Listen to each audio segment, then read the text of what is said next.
Hello everyone. आज हम लोग पढ़ने वाले हैं poem.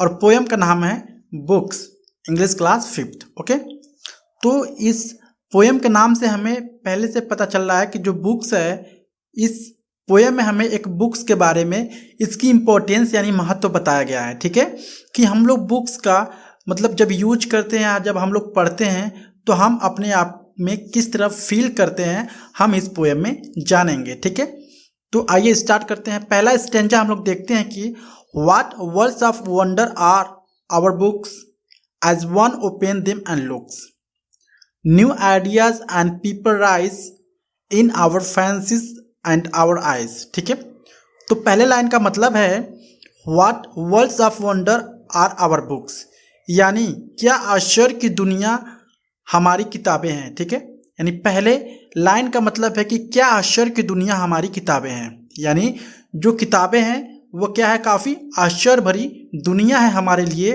As one open them and looks, यानी जैसे हम किसी बुक्स को, किसी भी किताबें को हम लोग खोलते हैं और उसको देखते हैं तो जो किताब होती है काफ़ी आश्चर्य भरी होती है। लाइक हम लोग कोई स्टोरी पढ़ते हैं तो हम लोग स्टोरी पढ़ते पढ़ते क्या हो जाते हैं, उसमें खो जाते हैं। ठीक है, और हमें लगता है कि स्टोरी पढ़ते समय हमें लगता है कि हम वही जगह पे हैं जहाँ पर ये स्टोरी, जहाँ की स्टोरी बताई जा रही है। ठीक है, तो इसमें बताया जा रहा है कि जो ये किताबें हैं कि क्या आश्चर्य की दुनिया है हमारी किताबें। As one open them and looks, जैसे हम लोग उसको खोलते हैं और जैसे हम लोग उसको देखते हैं, new ideas and people rise. ठीक है, जैसे हम लोग किताबों को खोलते हैं और उसको देखते हैं, नए नए आइडियाज़, नए नए विचार हमारे दिमाग में आते हैं। एंड पीपल राइजेस, और नए नए लोग के बारे में हम लोग सीखते हैं और उनके बारे में जानकारी प्राप्त करते हैं। ठीक है, in our fancies and our eyes. ठीक है, नए नए लोगों के बारे में पढ़ते हैं और नए नए लोगों के नए नए विचार हमारे दिमाग में आते हैं। कहाँ पर आते हैं, इन आवर फैंसीज। फैंसीज में होता है कि कल्पना में। ठीक है, यानी कल्पना में कोई चीज़ ऐसी जो रियल ना हो उसको हम बोलते हैं फैंसीज। एंड आवर आइज, और हम लोग क्या करते हैं, अपनी आंखों से देखते हैं और विचार करते हैं। ठीक है, तो पहले स्टेंजा का मतलब है कि जो ये किताबें हैं, ठीक है, मतलब काफ़ी वंडरफुल चीज़ें हैं जब हम लोग इसको खोलते हैं और देखते हैं। और जब हम लोग देखते हैं, खोलते हैं इसको, तो नए नए आइडियाज़ और नए नए लोगों के बारे में हमें जानकारी मिलती है। ठीक है, and in our fancies and our eyes. ठीक है, हमारे कल्पनाओं में। ठीक है, यानी जब हम लोग कल्पना करते हैं या हम लोग सोचते हैं, ठीक है, और हमारे आंखों से क्या करते हैं, उसको पढ़ते हैं। ठीक है, किताब को।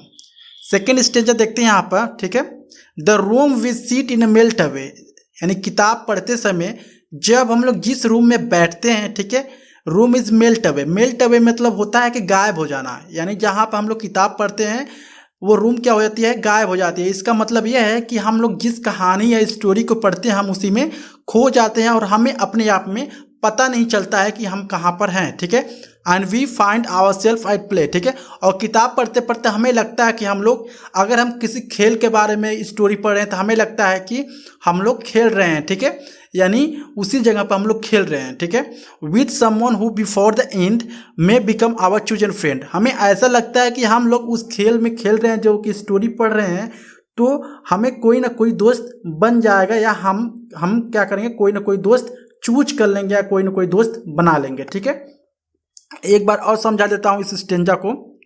The room we sit in melt away, ठीक है, and we find our self at play. ठीक है, यानी जब हम लोग कोई स्टोरी पढ़ते हैं या कोई अच्छा सा बोल सकते हैं कि स्पोर्ट कहानी पढ़ते हैं तो हमें लगता है कि हम लोग क्या है, वहीं पे खेल रहे हैं। ठीक है, हमें अपने आप में अंदाज़ा नहीं होता कि हम लोग रूम पे बैठे हैं या रूम में बैठकर उस कहानी को पढ़ रहे हैं। ठीक है, अपने आप में क्या करते हैं, इमेजिन करते हैं या सोचते हैं। ठीक है, विथ समवन, यानी किसी के साथ, हु बिफोर द एंड मतलब समाप्त होने से पहले, may become our chosen friend, यानी वो जो कहानी हम लोग पढ़ रहे होते हैं, इसका मतलब है कि उस कहानी को समाप्त होने से पहले ऐसे लगता है कि हमें कोई दोस्त, मतलब हम लोग चूज कर लेंगे या हमारा कोई दोस्त बन जाएंगे। ठीक है, इसके बाद थर्ड स्टेंजा है, are we sail along the page to some other land or age. ठीक है, हम लोग क्या करते हैं, किताब पढ़ते समय पढ़ने को पलटते रहते हैं, इधर उधर देखते रहते हैं।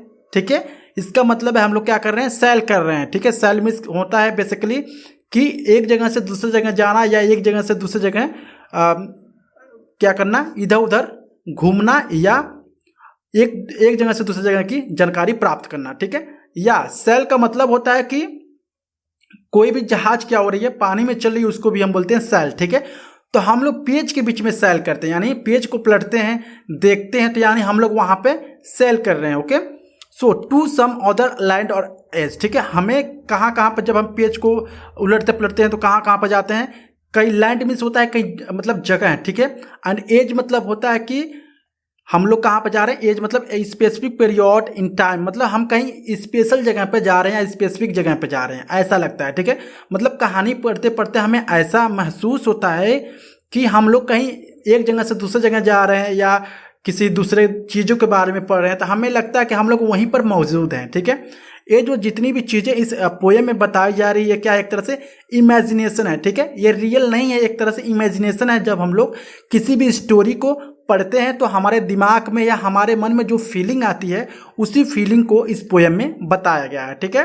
तो इसमें कह रहा है कि we sail along the page to some other land or age, ठीक है। हम लोग क्या करते हैं, पेज को इधर उधर पलटते हैं और हमें लगता है कि हम लोग एक जगह से दूसरी जगह जा रहे हैं और किसी स्पेसिफिक टाइम में हम लोग घूम रहे हैं, ठीक है। समझ में आ गया। इसके बाद से थर्ड लाइन देखते हैं, here's our body in chair but our minds is over there, ठीक है। हमारी जो बॉडी होती है, हम लोग चेयर पर बैठ कर पढ़ते हैं, लेकिन जो हमारी दिमाग होता है वो कहाँ पर होता है, उस कहानी पर होता है जिस कहानी में हम लोग पढ़ते हैं, ठीक है। या किस कहानी को हम लोग पढ़ते हैं उस कहानी में हमारा दिमाग होता है, लेकिन जो हमारी बॉडी होती है चेयर पर ही होती है, ठीक है। आपने कभी भी महसूस किया होगा, कोई मूवी देखते हैं तो ऐसा लगता है कि आप भी वहाँ पर मौजूद हैं, ठीक है। और आप कोई अच्छी सी कहानी पढ़ते हैं तो आपको भी लगता है कि क्या मेरे साथ मतलब ऐसा हो रहा है या मैं भी वहाँ पर मौजूद हूँ। तो उससे क्या होता है, आपको वो कहानी पढ़ने में काफ़ी इंटरेस्ट पैदा होता है, ठीक है। तो यही बातें इसमें बता रहा है कि here our body in the chair, यानी जो हमारी बॉडी, हम लोग स्टोरी पढ़ते हैं, किताब को पढ़ते हैं चेयर पर बैठ के, लेकिन जो हमारा दिमाग या माइंड होता है इज ओवर देयर, मतलब उस कहानी पर होता है या जो चीज़ें हम लोग पढ़ते हैं वहाँ पर होता है, ओके। लास्ट स्टेंजा पढ़ते हैं इस लेसन का। ईच बुक, ठीक है, each book is a magic box which with a touch a child unlock, ठीक है। यानी कोई भी बच्चा किसी भी बुक को खोलता है तो वो उस बच्चे के लिए एक तरह से मैजिक बॉक्स रहता है। लाइक वो जो बच्चा डिफरेंट तरह के स्टोरीज, डिफरेंट तरह की कहानियाँ, ठीक है, डिफरेंट तरह की चीज़ें वो सीखने को पाता है उस बुक से, तो क्या होता है, वो एक तरह से मैजिक बॉक्स की तरह ही होता है उस बच्चे के लिए एक किताब, ठीक है। In between their outside cover, in between मतलब अंदर, देयर आउटसाइड कवर, कवर के अंदर, ठीक है। Books hold all the things for their lovers, ठीक है। जो बुक्स को पढ़ने में काफ़ी रुचि रखते हैं या जो बुक्स को पढ़ने में काफ़ी उनको अच्छा महसूस होता है या बुक पढ़ना उनके काफ़ी अच्छा लगता है, तो उनके लिए क्या होता है, जो बुक है उनके लिए सारी चीज़ें वह अपने अंदर रखता है, ठीक है। एक बार और समझा देता हूँ मैं इस लास्ट वाले स्टेंजा को। Each books is magic box with with which with a touch a child unlock, ठीक है। In between their outside covers book hold all the things for their lovers, ठीक है। Each book is a magic box, हर एक book क्या एक तरह से मैजिक बॉक्स है, विच यानी जो with a touch a child unlock, जैसे कोई बच्चा उस बुक्स को खोलता है तो उस तरह से ढेर सारी उस तरह के उसको लगता है कि एक मैजिक बॉक्स है, लाइक ढेर सारी इमेजेस रहते हैं, पिक्चर्स रहते हैं, ठीक है। तो वो जो बच्चा देखता है वो काफ़ी उसको खुश होता है कि काश मैं यहाँ पर होता, अच्छे अच्छे माउंटेन्स होते हैं, हिल्स होते हैं, ठीक है। तो वो देखता है तो वो काफ़ी खुश होता है, छोटा सा लड़का रहता है, ठीक है। और उसके लिए वही एक मैजिक बॉक्स रहता है, वो बुक्स ही उसका लिए एक मैजिक बॉक्स रहता है, ठीक है। और ये दोनों लाइन में समझा देता हूँ। इन बिटवीन देयर आउटसाइड कवर, यानी जो उस जो कवर होती है बुक के उसके अंदर, ठीक है। Books hold all the things for their lovers, यानी जो बुक को पढ़ना पसंद करते हैं उनके लिए सारी चीज़ें बुक्स क्या अपने अंदर ही रखता है, ठीक है। सो यहाँ पे जो ये लेसन है समाप्त होती है। आई होप आपको वीडियो अच्छा लगा होगा। अगर अच्छा लगा please like and subscribe my channel. Thank you so much.